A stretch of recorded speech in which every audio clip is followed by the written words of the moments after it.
Hi friends, so നമ്മളിന്ന് അടുത്ത practical question ആണ് ചെയ്യാൻ പോകുന്നത്. 13 ആണ്, 13th practical question 13 13th question ആണ് നമ്മൾ ചെയ്യാൻ പോകുന്നത് അമാൽഗമേഷനിലെ. ഓക്കെ, റീഡ് ചെയ്യാം നമുക്ക് question.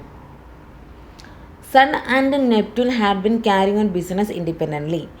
They agreed to amalgamate and form a new company called Jupiter Limited. എന്ന് വെച്ചാൽ സണ്ണും നെപ്റ്റ്യൂണും കൂടി ഒരു ജുപ്പിറ്റർ എന്ന് പറഞ്ഞ കമ്പനി ഫോം ചെയ്യാൻ പോകുന്നു. സോ സണ്ണും നെപ്റ്റ്യൂണും ഇവിടെ ലിക്വിഡേറ്റ് ആയി, ജുപ്പിറ്റർ എന്ന കമ്പനി ഇൻകോപ്പറേറ്റ് ആയി. With an authorised share capital 4 lakh divided into 80,000 equity shares of ₹5 each. ഇതെന്തിനാണ് ഈ ഇൻഫർമേഷൻ തന്നിരിക്കുന്നത്? നോട്ട്സ് ടു അക്കൗണ്ടിലും ഷെയർ ക്യാപിറ്റലിൽ authorised share capital 80,000 equity shares ₹5 each 4 lakh എന്ന് പറഞ്ഞ് നമ്മൾ എഴുതണം. Then on 31st March 2023, the respective information of Sun and Neptune were as follows. Share capital 3,65,000 and 3,52,500. Then current liabilities PPE, current assets. Additional information, revalued figures of non-current and current assets, PPE and current assets, സണ്ണിൻ്റെയും നെപ്റ്റ്യൂണിൻ്റെയും. Okay, revalue ചെയ്തിട്ടുണ്ട്. Then A point കഴിഞ്ഞു. Then B point, the debtors and creditors include 43,350 owed by Sun to Neptune. ഇത് mutual owings ആണ്. Okay, mutual owings effect എപ്പോൾ മാത്രമേ വരുന്നുള്ളൂ? സണ്ണും നെപ്റ്റ്യൂണും ഒരുമിച്ച് എപ്പോഴാണ് വരുന്നത് ആ ടൈമിൽ മാത്രമേ മ്യൂച്വൽ ഓയിങ്സിൻ്റെ ഇമ്പാക്റ്റ് വരത്തുള്ളൂ. നെറ്റ് അസറ്റ്സ് ചെയ്യുന്നത് they are showing independently. So mutual ഓയിങ്സിന് ഇമ്പാക്റ്റ് അവിടെ വരത്തില്ല. ബട്ട് ഒരു ബാലൻസ് ഷീറ്റ് പ്രിപ്പയർ ചെയ്യുമ്പോൾ സണ്ണും നെപ്റ്റ്യൂണും ഒരുമിച്ച് വരുന്നുണ്ടല്ലോ, ആ ടൈമിൽ മാത്രമേ മ്യൂച്വൽ ഓയിങ്സിന് ഇമ്പാക്റ്റ് വരത്തുള്ളൂ. Okay, then the purchase consideration is satisfied by issue of the following shares and debentures. ഇവിടെ നമ്മൾ നോക്കേണ്ടത് purchase consideration is satisfied by the issue of the following shares and debentures. ഇവിടെ മിക്ക സ്റ്റുഡൻസിന് മിസ്റ്റേക്ക് വരുന്നത് ഇവിടെ ഷെയർസും ഡിബഞ്ചേഴ്സും ഇഷ്യൂ ചെയ്യുന്നുണ്ടെന്ന് പറയുന്നത്. നമുക്കറിയാം as per para 3G of AS 14 defines the term purchase കൺസിഡറേഷനിൽ അവർ പറയുന്നുണ്ട്, ആ ഡെഫിനിഷനിൽ പറയുന്നുണ്ട് shares or securities are issued and payment made in the form of cash or assets by the transferee company to the shareholders of the transferor company. So നമുക്ക് എന്ത് വേണമെങ്കിലും issue ചെയ്യാം, ബട്ട് ആർക്ക് മാത്രമേ കൊടുക്കാവുന്നുള്ളൂ? ഇക്വിറ്റി ഷെയർ ഹോൾഡേഴ്സിനും preference share holders. നമുക്ക് equity share ഹോൾഡേഴ്സിനും പ്രിഫറൻസ് ഷെയർ ഹോൾഡേഴ്സിനും ഷെയർസും കൊടുക്കാം, ഡിബഞ്ചേഴ്സും കൊടുക്കാം, ക്യാഷ് കൊടുക്കാം, അസറ്റ്സ് ഒക്കെ എനി കൺസിഡറേഷൻ വേണമെങ്കിലും കൊടുക്കാം. ബട്ട് ആർക്ക് മാത്രം? Equity share holders and preference share holders. So ഇവിടെ ഡിബഞ്ചേഴ്സ് എന്ന് പറയുന്നത് ഡിബഞ്ചർ ഹോൾഡേഴ്സിന് കൊടുക്കുന്നു പറയുന്നില്ല, അവിടുത്തെ ഷെയർ ഹോൾഡേഴ്സിന് ഷെയർസും ഡിബഞ്ചേഴ്സ് കൊടുക്കുന്നുണ്ട് by way of purchase consideration വഴി. ഓക്കെ, സോ എന്തൊക്കെ ഇവിടെ കൊടുക്കുന്നുണ്ട് നോക്കാം. ഒന്ന്, equity shares 60,000 equity shares of Jupiter limited to Sun and Neptune in the proportion to the profitability of the respective business based on the average net profit during the last 3 years which were as follows. ഇവിടെ average net profit എങ്ങനെയാണ് കാണുക? സണ്ണിൻ്റെയും നെപ്റ്റ്യൂണും തന്നിട്ടുണ്ട്, ഇത് മൂന്നും കൂടെ add ചെയ്തിട്ട് divided by 3 ചെയ്യുമ്പോൾ average net profit സണ്ണിൻ്റെ കിട്ടും. ഇതേപോലെ തന്നെ 3 yearsൻ്റെ നെപ്റ്റ്യൂണിൻ്റെ ആഡ് ചെയ്തിട്ട് ഡിവൈഡഡ് ബൈ 3 ചെയ്യാൻ നേരത്ത് ഇതിൻ്റെ ആവറേജ് നെറ്റ് പ്രോഫിറ്റും കിട്ടും നമുക്ക്. ഓക്കെ, സോ അങ്ങനെയാണ്. ദെൻ എന്നിട്ട് ഇവിടെ കിട്ടുന്നത്, ഇവിടെ ഇക്വിറ്റി ഷെയർസിൻ്റെ വാല്യൂ എത്ര? 60,000 മൾട്ടിപ്ലൈഡ് വിത്ത് 5. ഇവിടെ ഫേസ് വാല്യൂ നമുക്കിവിടെ ഓതറൈസ്ഡ് ഷെയർ ക്യാപിറ്റൽ ₹5 each എന്ന് പറയുന്നത്, ആ എമൗണ്ടാണ് നമ്മൾ ഇവിടെ എടുക്കേണ്ടത്. സോ ഇത് ക്രിസ്റ്റൽ ക്ലിയർ ആണ് ഇവിടെ. ഓക്കെ, സോ 60,000 മൾട്ടിപ്ലൈ ചെയ്ത് 5 3 lakh കിട്ടും. ആ 3 lakhനെ ഈ ആവറേജ് നെറ്റ് പ്രോഫിറ്റിൻ്റെ റേഷ്യോയുടെ ബേസിസിൽ സണ്ണിനും നെപ്റ്റ്യൂണും ഡിവൈഡ് ചെയ്ത് കൊടുക്കുക. ദെൻ ഫസ്റ്റ് പോയിന്റ് കഴിഞ്ഞ് second point, 15% debentures in Jupiter limited at par to provide an income equivalent to 8% in return business as on capital employed in the respective business as on 31st March 2023 after revaluation of assets. So ഇതിന് മുന്നേ നമ്മൾ question ചെയ്തപ്പോൾ purchase കൺസിഡറേഷനിൽ പറയുന്നുണ്ട് 15% ഡിബഞ്ചേഴ്സിൽ എത്ര ഇൻകമാണോ കിട്ടുന്നത് അതിനോട് എന്ത് equal ആയിരിക്കും? 8% multiplied with capital employed means net assets. Net അസറ്റ്സിൻ്റെ 8%, നെറ്റ് അസറ്റ്സിൻ്റെ 8% എന്തിനോട് ഈക്വൽ ആയിരിക്കും? 15% ഡിബഞ്ചേഴ്സിൻ്റെ ഇൻകത്തിനോട് ഈക്വൽ ആയിരിക്കും. ഓക്കെ, ദെൻ അത് നമ്മൾ കണ്ടുപിടിക്കും. അത് രണ്ടുമാണ് പർച്ചേസ് കൺസിഡറേഷൻ വരുന്നത്. Then you are required to compute the amount of debentures and shares to be issued to Sun and Neptune, that is purchase consideration കണ്ടുപിടിക്കുക. Then a balance sheet of Jupiter limited showing the position immediately after amalgamation. Okay, simple question ആണ്. So we will do computation of purchase consideration. Para 1 ഏതാണ്? As per para 3G of AS14 defines the term purchase consideration. ആ explanation എഴുതുക ഇവിടെ. Then first one by way of equity shares 60,000 into 5 എന്നത് authorised share capital face value 5 എന്ന് പറയുന്നുണ്ട്. So നമുക്ക് 3 lakh കിട്ടി. ആ 3 lakhന് സണ്ണിനും നെപ്റ്റ്യൂണും സ്പ്ലിറ്റ് ചെയ്ത് കൊടുക്കുക.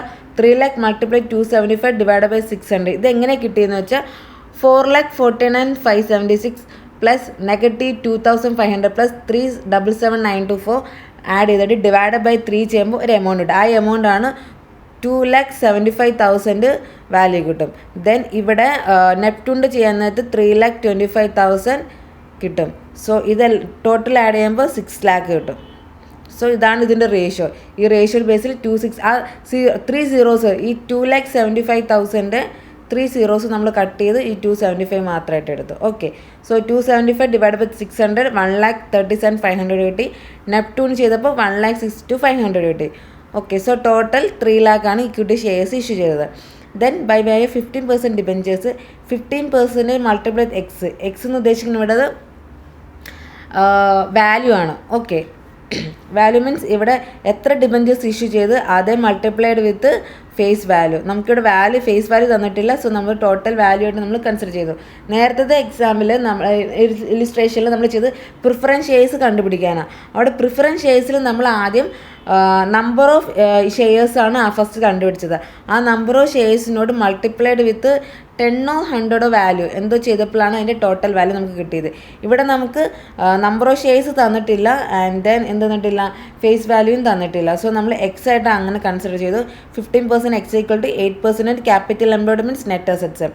സോ നെറ്റ് അസറ്റ്സ് കമ്പ്യൂട്ട് ചെയ്യാൻ വർക്ക് ചെയ്യുന്നുള്ളൂ. നമ്മൾ സണ്ണും നെപ്റ്റ്യൂണും PPE റീവാല്യൂ ചെയ്തിട്ടുണ്ടെന്ന് പറയുന്നുണ്ട്. PPE റീവാല്യൂ ചെയ്ത എമൗണ്ട് ആണ് സണ്ണിനും നെപ്റ്റ്യൂണും. ദെൻ കറണ്ട് അസറ്റ്സ് അത് തന്നെ എടുക്കുക. ദെൻ കറണ്ട് ലയബിലിറ്റീസ് ഈ എമൗണ്ട് ഡിഡക്ട് ചെയ്യുക. Clear?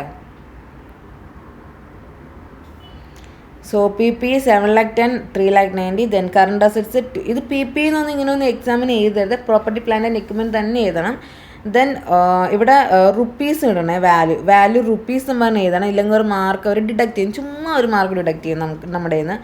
So 7,10,000 2,99,500 current liabilities 5,97,000 deduct ചെയ്യുമ്പോൾ നെറ്റ് അസറ്റ്സ് എത്ര വരും? Net assets 4,12,500. അതേപോലെ തന്നെ ഇവിടെ ചെയ്യുമ്പോൾ 3,67,500 കിട്ടും. ക്ലിയർ? ദെൻ അവിടെ ഗുഡ് വില്ലാണ് ക്യാപിറ്റൽ റിസർവ് ആണ് കണ്ടുപിടിക്കണമെങ്കിൽ ടോട്ടൽ PC സണ്ണിൻ്റെ ടോട്ടൽ PC എന്ന് പറഞ്ഞാൽ ഇവിടെ 1,37,500 ദെൻ ഇവിടെ 2,20,000 ആണ്. ഇത് രണ്ടും കൂടെ ആഡ് ചെയ്യാൻ നേരത്ത് നമുക്ക് 3,57,500 കിട്ടി. ദെൻ നെപ്റ്റ്യൂണിൻ്റെ 1,62,500 ദെൻ നെപ്റ്റ്യൂണിൻ്റെ 1,62,500 ഇക്വിറ്റി ഷെയർസും ദെൻ ഡിബെഞ്ചേഴ്സും എത്രയാണ്? 1,96,000. അത് ഇതും രണ്ടും കൂടി ആഡ് ചെയ്യാൻ നമുക്ക് എത്ര വാല്യൂ കിട്ടും? 3,58,500 കിട്ടും. ദെൻ നെറ്റ് അസറ്റ്സ് ഈ വാല്യൂ കണ്ടുപിടിക്കുക. ദെൻ ഇത് വെച്ച് കമ്പയർ ചെയ്യാം. കമ്പയർ ചെയ്യണമെന്ന് വെച്ചാൽ 4,12,500 നെറ്റ് അസറ്റ്സ് അവർ എത്ര രൂപയ്ക്ക് വാങ്ങി? 3,57,500. സോ അത് ലാഭമാണ്. ലാഭം എങ്ങോട്ട് പോകും? ക്യാപിറ്റൽ റിസർവിലേക്ക് പോകുമ്പോൾ 55,000. ഇവിടെ 3,67,500 നെറ്റ് അസറ്റ്സ് 3,58,500 വാങ്ങി. സോ 9,000 ക്യാപിറ്റൽ റിസർവ്. ക്ലിയർ? ഇത് ബാലൻസ് ഷീറ്റിലെ റിസർവ്സ് ആൻഡ് സർപ്ലസിലെ ക്യാപിറ്റൽ റിസർവ് പോകും. ഇനി നമ്മളോട് ചോദിച്ചിരിക്കുന്നത് ബാലൻസ് ഷീറ്റ് പ്രിപ്പയർ ചെയ്യണം. ബാലൻസ് ഷീറ്റ് പ്രിപ്പയർ ചെയ്യാൻ ഫസ്റ്റ് തന്നെ നമ്മൾ എന്ത് ചെയ്യുക? ഈ ഫോർമാറ്റ് അങ്ങ് എഴുതിയിട്ടിരിക്കുക. Balance sheet Jupiter limited as on 31 March 2011. Then equity and liability share holders ഫണ്ടിൽ share capital reserves and surplus non current liability long term borrowings. Then കുറച്ച് സ്പേസ് ഇവിടെ ഇട്ടിരിക്കുക. ഓക്കെ, ദെൻ കറണ്ട് ലയബിലിറ്റീസിലും കുറച്ച് സ്പേസ് എന്തെങ്കിലും ഉണ്ടെങ്കിൽ അറിയാൻ വേണ്ടി, എന്തെങ്കിലും നമ്മൾ വിട്ടുപോയിട്ടുണ്ടെങ്കിൽ എഴുതാൻ വേണ്ടി. ക്ലിയർ? ദെൻ അസറ്റ്സിലെ non current assets PPE intangible ഇത് മേ ബി അത് ക്യാപിറ്റൽ റിസർവ് അല്ല ഗുഡ് വില്ലായി നമ്മൾ ഇൻടാഞ്ചിബിൾ കാണിക്കേണ്ടത്. അതിന് വേണ്ടിയാണ് ഇൻടാഞ്ചിബിൾ എഴുതുന്നത് കറണ്ട് അസറ്റ്സ്. ദെൻ നെക്സ്റ്റ് നമ്മൾ എന്തിട്ട് പോവുക? നോട്ട്സ് ടു അക്കൗണ്ട് പ്രിപ്പയർ ചെയ്യുക. Notes to account first share capital authorised capital എഴുതാൻ വിട്ടുപോയത് മാർക്സ് ഇതിനകത്ത് അലോട്ടഡ് ആണ്. Then 80,000 equity shares ₹5 with 4 lakh. Then issued subscribe paid up capital. ഇനി ഇത് കണ്ടുപിടിക്കാൻ നേരത്തെ നമ്മൾ പോയിൻറ്റ്സ് ഉണ്ട്. ഒന്ന് നമ്മൾ പർച്ചേസ് കൺസിഡറേഷന് വേണ്ടി എന്തൊക്കെ ഷെയർസാണ് ഇഷ്യൂ ചെയ്തതെന്ന് കൺസിഡർ ചെയ്യുക. ദെൻ നമ്മൾ അമാൽഗമേഷൻ ചെയ്തതിന് ശേഷം പുതിയ ഷെയർസ് വർക്കിംഗ് ക്യാപിറ്റലിന് വേണ്ടിയോ വേറെ എന്തെങ്കിലും എക്സ്പെൻസ് മീറ്റ് ചെയ്യാൻ വേണ്ടിയോ ഇക്വിറ്റി ഷെയർസ് ഇഷ്യൂ ചെയ്തിട്ടുണ്ടെന്ന് നോക്കുക. സോ ഇവിടെ നമുക്ക് പർച്ചേസ് കൺസിഡറേഷനിൽ മാത്രമേ ഉള്ളൂ. So 60,000 equity shares ₹5 which 3 lakh. Then ഇവിടെ നമ്മൾ വേറൊരു കാര്യം കൂടി വിട്ടുപോകും, നോൺ ക്യാഷ് ഡിസ്ക്ലോഷർ. ഇവിടെ നോൺ ക്യാഷ് ഡിസ്ക്ലോഷർ ഇത് ക്യാഷിനല്ല നമ്മൾ ഇഷ്യൂ ചെയ്തത്. So out of this 60,000 equity shares issue for consideration other than cash, ഇതിനും മാർക്ക് ക്യാരി ചെയ്യും. ഓക്കെ, സോ പിന്നെ നമ്മൾ ഇഷ്യൂ ചെയ്യുന്നത് എന്താണ്? So reserves and surplus capital reserve ചെയ്ത് ദെൻ ലോങ് ടേം ബോറോയിങ്സിൽ നമ്മൾ 15% ഡിബഞ്ചേഴ്സ് ഇഷ്യൂ ചെയ്യുന്നുണ്ട്.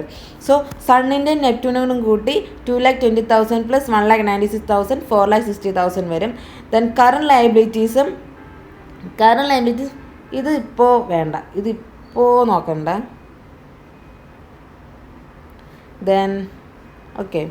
ദെൻ കറണ്ട് ലയബിലിറ്റീസിൽ നമ്മൾ എന്ത് ചെയ്തിട്ടുണ്ട്, ആ ബുക്ക് വാല്യൂ അതേപോലെ തന്നെ സണ്ണിൻ്റെ നെപ്റ്റ്യൂണിൻ്റെ അടുത്ത് എഴുതി, PPE റീവാല്യൂ ചെയ്ത് ഇതേപോലെ തന്നെ എഴുതി, കറണ്ട് അസറ്റ്സ് റീവാല്യൂ ചെയ്ത് എമൗണ്ട് എഴുതി. ദെൻ ഇതെല്ലാം ഫസ്റ്റ് നമ്മൾ പർച്ചേസ് കൺസിഡറേഷൻ നോക്കി, ഷെയർ ക്യാപിറ്റൽ പർച്ചേസ് കൺസിഡറേഷൻ കൊടുത്തു, നെറ്റ് അസറ്റ്സ് റെക്കഗ്നൈസ് ചെയ്തു. Then net assets purchase consideration നോക്കിയപ്പോൾ ക്യാപിറ്റൽ റിസർവ് ആണ് ഗുഡ്വില്ലാണോ അത് നോക്കി. ഇനി എന്താ നമ്മൾ ചെയ്യേണ്ടത്? ഇനി നേരെ നമ്മൾ അമാൽഗമേഷനിൽ എന്തെങ്കിലും അഡ്ജസ്റ്റ്മെൻ്റ് ഉണ്ടോ നോക്കാം. അമാൽഗമേഷനിൽ അഡ്ജസ്റ്റ്മെൻ്റ് ഉള്ളത് നമ്മൾ ഇത് കൺസിഡർ ചെയ്തു. ഇനി എന്തുള്ളത്, debtors and creditors include 43,350 owed by സൺഡോ മ്യൂച്വൽ ഓയിങ്സ്.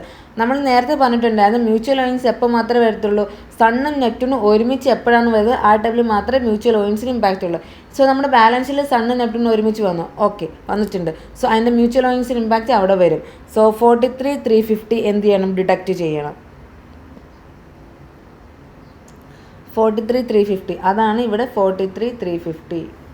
ഓക്കെ, ഇവിടെ 43,350 എന്ത് ചെയ്യണം, ഡിഡക്റ്റ് ചെയ്യണം. ഇവിടെ 43,350 ഡിഡക്റ്റ് ചെയ്യണം. ക്ലിയർ? സോ അതാണ് ഇവിടെ കാണിച്ചിരിക്കുന്നത്. 43,350 43 മ്യൂച്വൽ ഓയിങ്സ് ആണ്. അത് ഡെപ്റ്റേഴ്സ് ആൻഡ് ക്രെഡിറ്റേഴ്സിലാണ് ഇൻക്ലൂഡഡ്. സോ അത് കറണ്ട് ലയബിലിറ്റിയും കറണ്ട് അസറ്റ്സിലാണ് വരുന്നത്. സോ 43,350 ഡിഡക്റ്റ് ചെയ്യാൻ, കറണ്ട് അസറ്റ്സും കുറയ്ക്കുക. സോ ഇനി ബ്രാക്കറ്റ് ടോട്ടൽ ചെയ്യുക. സോ ഇനി എന്തെങ്കിലും അഡ്ജസ്റ്റ്മെൻ്റ് ഉണ്ടോ നമുക്ക് നോക്കാം. നമ്മൾ റീവാല്യൂ കൺസിഡർ ചെയ്തു, മ്യൂച്വൽ ഓയിൻസ് കൺസിഡർ ചെയ്തു, ഇഷ്യൂ പർച്ചേസ് കൺസിഡർ ചെയ്തു, എല്ലാം കൺസിഡർ ചെയ്തു. സോ എല്ലാം നമ്മൾ കൺസിഡർ ചെയ്തു. ലാസ്റ്റ് നമ്മൾ ടോട്ടൽ ചെയ്യാൻ നേരത്ത് ഇവിടെ 4 lakh, ദെൻ ഇവിടെ 3 lakh, then capital reserve 64,000, 15% 2,20,000, 1,96,000, 4,16,000, then current liability 7,33,900, then PPE 11 lakh, current assets 4,30,900. So ഇതെടുത്ത് നമ്മൾ എങ്ങോട്ട് എഴുതുക, ബാലൻസ് ഷീറ്റിലേക്ക് എഴുതുക. നോട്ട്സ് കൊടുക്കാം 1 2 3 4 5 6 നമ്മൾ എഴുതിയ രീതിയിൽ. സോ 3,64,000, 4,60,000, 7,33,900, ടോട്ടൽ 15,30,900 കിട്ടി. Then PPE 11 lakh, current assets 4,30,900, total 15,30,900. Clear? So ഇവിടെ റുപ്പീസ് ഇടാൻ മറന്നു പോകരുത്, വാല്യൂ റുപ്പീസ് മറന്നു പോകരുത്. ദെൻ ഇത് ബാലൻസ് ഷീറ്റ്. ദെൻ ഈ സീക്വൻഷ്യൽ ഓർഡർ നമുക്ക് ഏത് രീതിയിൽ വേണമെങ്കിലും എഴുതാം. അത് നമുക്ക് കറക്റ്റായിട്ട് ഫോളോ ചെയ്യേണ്ടത് പ്രിപ്പറേഷൻ ഓഫ് ഫിനാൻഷ്യൽ സ്റ്റേറ്റ്മെൻറ്റ്. അമാൽഗമേഷന് അധികം ഇമ്പോർട്ടൻസ് ഇതിന് കൊടുക്കാനുള്ള. ക്ലിയർ? എന്നാൽ നമ്മൾ കുറേ പ്രോബ്ലംസ് ചെയ്ത് വരുമ്പോൾ നമുക്ക് അതിൻ്റെ സീക്വൻഷ്യൽ ഓർഡർ നമുക്ക് മനസ്സിലാവും എങ്ങനെയാണ് ആ ഓർഡർ പോകുന്നതെന്ന്. ആദ്യം തന്നെ എന്താ ചെയ്യുക, നമ്മൾ ഇതേപോലെ ബാലൻസ് ഷീറ്റ് വരച്ചിടുക. Then equity liability, share capital ഇത്രയും നമ്മൾ കൺസിഡർ ചെയ്ത് എഴുതിടുക.